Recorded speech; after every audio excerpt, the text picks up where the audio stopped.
Sa opinyon ng nakararami, ano Sa darating po na sona ng ating presidente ay nawa po ay marinig at mabigyan niya po ng solusyon ang krisis sa ating inariya. And also, sana po mabigyan ng sapat na suporta ang mga lokal na mga vendors natin dito sa ating lugar. May ilang mga pampublikong universidad na kumakaharap sa malaking budget cuts mula sa mga nakaraang taon hanggang sa kasalukuyan.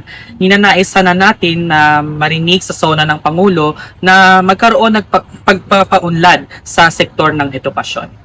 Yung mga mahihirap na dapat nilang pagtuunan ng pansin at saka bigyan ng mga trabaho yung walang trabaho.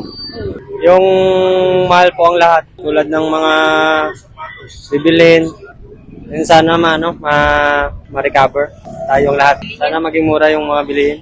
Noong nakarang linggo, pinangunahan ni Energy Secretary Sharon Garin ang paglunsad ng Oras Natin sa Efficiency o One Activation Activity kung saan iniingganyo ang mga government, commercial buildings at residential houses na patayin ang mga appliances at ilaw na hindi importante sa loob ng isang oras kada Sabado. Ito ay isa lamang sa maraming solusyon ng ehensya upang matugunan ang krisis sa enerhiya sa Visayas na halos araw-araw nang nakakaranas ng red at yellow alerts. Nasa plano rin ang pagpapatayo ng karagdagang power plant at battery system. Para sa sona ng Pangulo, ang ikalimang yugto special coverage mula sa Ormen Iloilo, Radyo Man, Rezi Daniosa Bordon.